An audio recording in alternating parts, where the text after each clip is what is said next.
তুই আমার হবু হাজবেন্ডকে চিনিস? তোর কোনো ধারণা আছে আমার হবু হাজবেন্ড কত টাকা স্যালারি পায়? আপনি তো খুব চটাং চটাং করে বলেছিলেন যে আপনার হবু হাজবেন্ড নাকি অনেক টাকা স্যালারি পায়।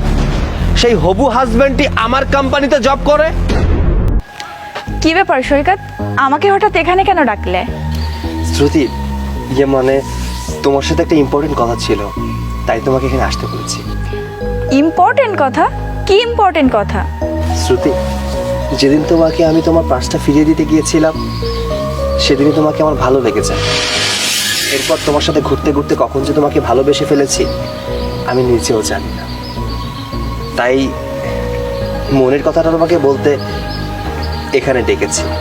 শ্রুতি, আমি তোমাকে ভালোবাসি। এসব তুমি কি বলছো? তোমার কি মাথা ঠিক আছে?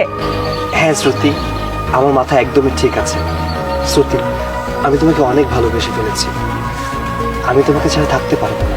তোর সাথে 2 দিন হেসে খেলে কথা বলেছি, একটু ঘোরাঘুরি করেছি, এতে তুই কি মনে করেছিস তুই আমাকে ভালোবাসার কথা বলবি আর আমি রাজি হয়ে যাব? হ্যাঁ, গাইয়া খ্যাত কোথাকার, কি আছে তোর ভিখারির বাচ্চা? শ্রুতি, তুমি এসব কি বলছো? এসব বলবো না তা কি বলবো? যে আমিও তোকে ভালোবাসি? তুই ভাবলি কি করে তোর মতো একটা গাইয়া খ্যাতকে আমি ভালোবাসবো? এই, তুই আমার হবু হাজবেন্ডকে চিনিস? তোর কোনো ধারণা আছে আমার হবু হাজবেন্ড কত টাকা স্যালারি পায়? আর শোন, তোর গাইয়া ভালোবাসা তোর নিজের কাছেই রাখ। তুই গ্রামের কোনো মেয়েকে তোর ভালোবাসার কথা বলিস, যত সব।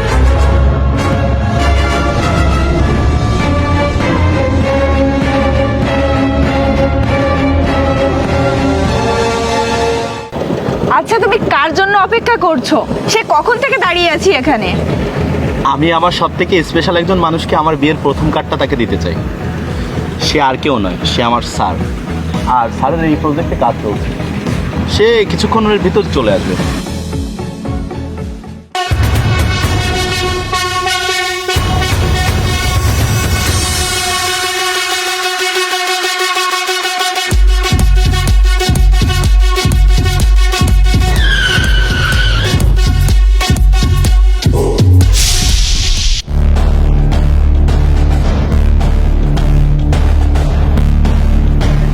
বাবা, গ্রামে হেঁটে চলে বেড়ানো খ্যাত দেখি সেজে গুজে আজকে দামি গাড়িতে। ও, বুঝতে পেরেছি, গাড়িটা মনে হয় তোর বসের। তো তুই একা কেন? তোর বস কোথায়? আরে শ্রুতি, তুমি কার সাথে কিভাবে কথা বলছো? আরে আকাশ, আমি ভালোভাবেই জানি আমি কার সাথে কথা বলছি। ও হচ্ছে একটা গাইয়া খ্যাত যে কিনা মাঠে কাজ করে।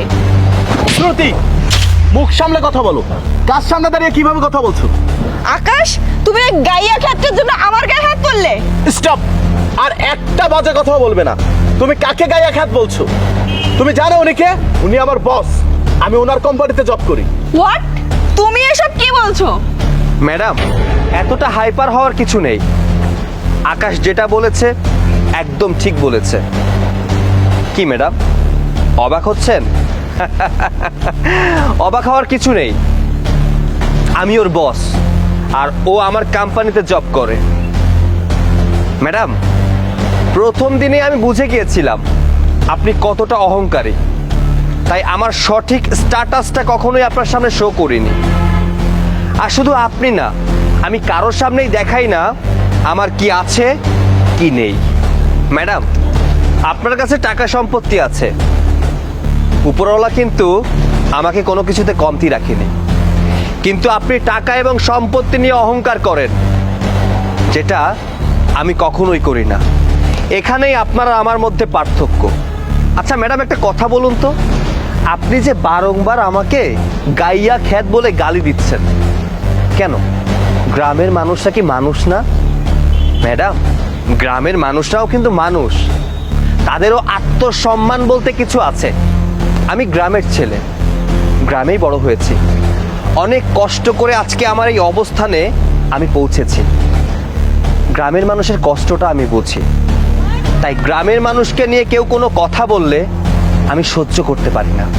আমি আপনাকে অপমান করতে চাচ্ছি না, তবু একটা কথা না বলে পারছি না।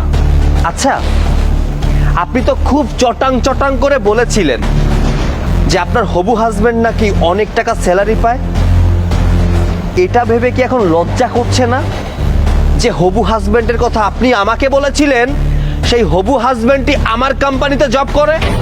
ম্যাডাম, একটা কথা সবসময় মনে রাখবেন, যারা নিজেদেরকে কষ্ট করে একটা শক্ত পজিশনে নিয়ে গেছে না, তাদেরকে আর যাই করুন, কখনো টাকার বিনিময়ে কিনতে পারবেন না। আকাশ, আমি সামনে যাচ্ছি, হাফ অ্যান আওয়ারের ভেতরে আমার সাথে দেখা করো।